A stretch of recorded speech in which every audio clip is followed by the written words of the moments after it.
எல்லாரும் எப்படி இருக்கீங்க? இன்னைக்கு நம்ம ஆட்டுக்கால் பாயா பண்ண போறோம். அதுக்கு 2 செட் ஆட்டுக்கால் வாங்கியிருக்கோம். அது வந்து நல்லா தீச்சி கொடுத்துருக்காங்க. இப்போ இதை நல்லா க்ளீன் பண்ணிக்கணும். இப்போ அந்த கருப்பு கலர்லாம் போகிற வரைக்கும் நல்லா சுரண்டி கழுவிடணும். அப்போ தான் வந்து பாயா வந்து நல்லா இருக்கும். இல்லைன்னா ஒரு மாதிரி தீஞ்சு ஸ்மெல் அடிக்கும்.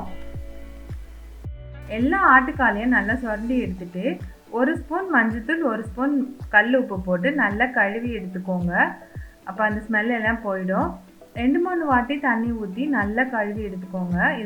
இது நல்லா க்ளீன் பண்ணால் தான் ஆட்டுக்கால் வந்து நல்லாயிருக்கும். அதனால் கொஞ்சம் நல்லா க்ளீன் பண்ணி எடுத்துக்கோங்க. இப்போ க்ளீன் பண்ணி எடுத்து வச்சுருக்க ஆட்டுக்காலை ஒரு குக்கரில் போட்டுக்கோங்க. அது கூட 1 ஸ்பூன் அளவுக்கு உப்பு, 1 தக்காளி, இஞ்சி பூண்டு பேஸ்ட், 1/2 ஸ்பூன் மஞ்சள்தூள், 1 ஸ்பூன் அளவுக்கு ரசப்பொடி இதை சேர்த்துட்டு ஒரு 3 கிளாஸ் தண்ணி ஊற்றி நல்லா வேக வச்சுருங்க. ஆட்டுக்கால் வேக வந்து ரொம்ப லேட் ஆகும். அதனால ஒரு 10லேருந்து 12 விசில் வச்சுருங்க. இப்போ பாருங்கள், அந்த கால் எடுத்து அவ்வளோ சாஃப்டாக இருக்கணும். அந்த எலும்புலேருந்து அந்த சதை வர்ற மாதிரி அந்த அளவுக்கு நம்ம வேக வச்சுருந்தா தான் அந்த கால் வந்து நல்லா இருக்கும் சாப்பிட்றதுக்கு.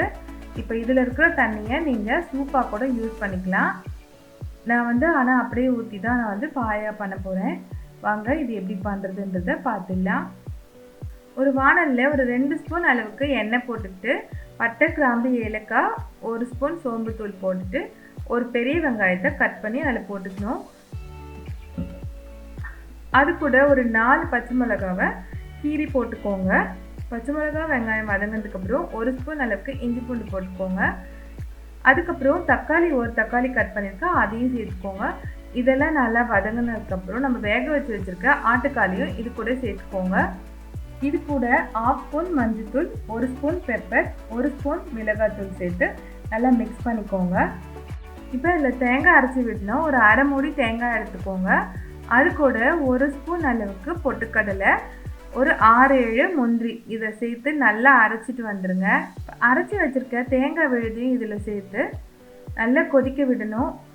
தேங்காய் சேர்த்துட்டு கொஞ்ச நேரம் கொதிக்க வச்சதுக்கப்புறம் நம்மளோட பாயா ரெடி ஆகிடும்.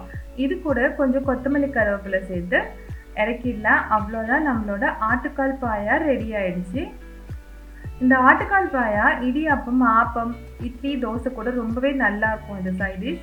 நீங்களும் இதை உங்கள் வீட்டில் ட்ரை பண்ணி பாருங்கள். எப்படி இருக்குன்றதை எனக்கு கமெண்ட் பண்ணுங்கள். என்னுடைய வீடியோ உங்களுக்கு பிடிச்சிருந்ததுன்னா என்னுடைய சேனல் ஃபுட்யூலுக்கு லைக், ஷேர், சப்ஸ்கிரைப் பண்ணுங்கள். மீண்டும் அடுத்த வீடியோவில் சந்திக்கலாம். நன்றி, வணக்கம்.